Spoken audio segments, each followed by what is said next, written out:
People talk about Civil War 2.0. Certainly, it's these fringe elements which are making it happen every day. Now, whether or not that be a good thing or a bad thing or inevitable thing, who really can say? But these are the forces which are tearing the country apart. Now, you could be right-wing, you could be left-wing, but the people that say that the government is illegitimate or law and order is not legitimate, borders are not legitimate, these are the people that are going to bring the country to its knees. And so they have to be crushed. There's no other way around it. There's no reasoning with these people. And that extends in a big way to everybody on the left, or a lot of people on the left.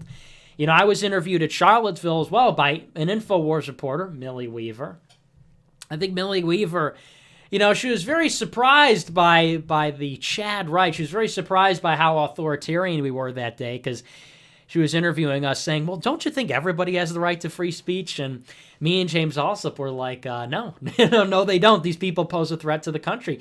And that's why when we look at these women, particularly women, liberal women, lefties, far lefties, anarchists, Antifa, these are people that cannot be reasoned with. We like the idea that we bring them to the table and we have a discussion about facts and logic, and we walk them through. We show them why they're wrong. We say, oh, will you look, though? Will you look at the facts? Will you look at history? They're not interested in that. They're not interested in that because their worldview is fundamentally different from ours.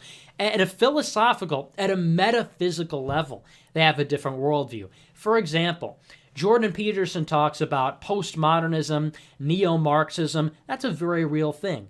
You may think that's a very academic, very abstract, kind of out there, not really pertinent or relevant to us. But in a big way, postmodernism is what informs their worldview. And that came from a lot of Frenchmen, but also from a lot of other types of people, which are not French. But postmodernism says that truth isn't even real. Facts, there is no such thing as a fact. Knowledge is something which is unobtainable. And so when you look at it on a metaphysical level, this is the most primordial level of an idea, of an ideology, of a philosophy, is the metaphysics of it. What you think about truth, what you think about knowledge, these bigger questions. And we don't even agree on that.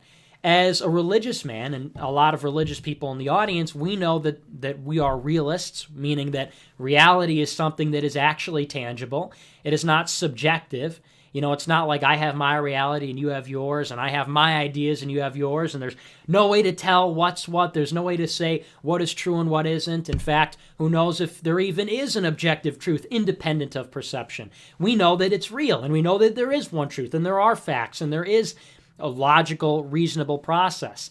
And some of that is modernist, some of that came from medieval thinking, but that's why you're never going to be able to have a conversation. And then on top of that, let's say they agreed on that, which is the most foundational, and they don't. But let's say they did.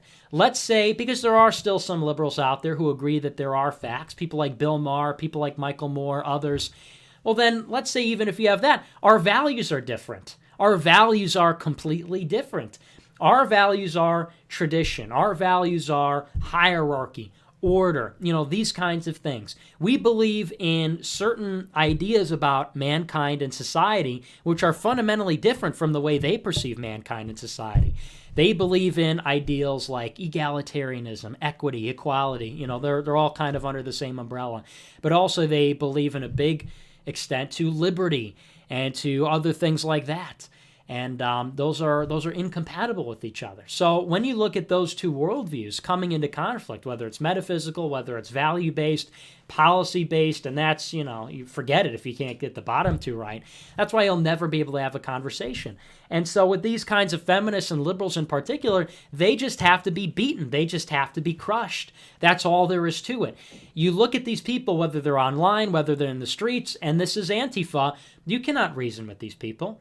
You cannot convince them. You cannot persuade them. They simply have to be stopped. And what they are doing is something that will undo the fabric of our society. Our inheritance as a civilization is coming undone. Do you think that's worth fighting for?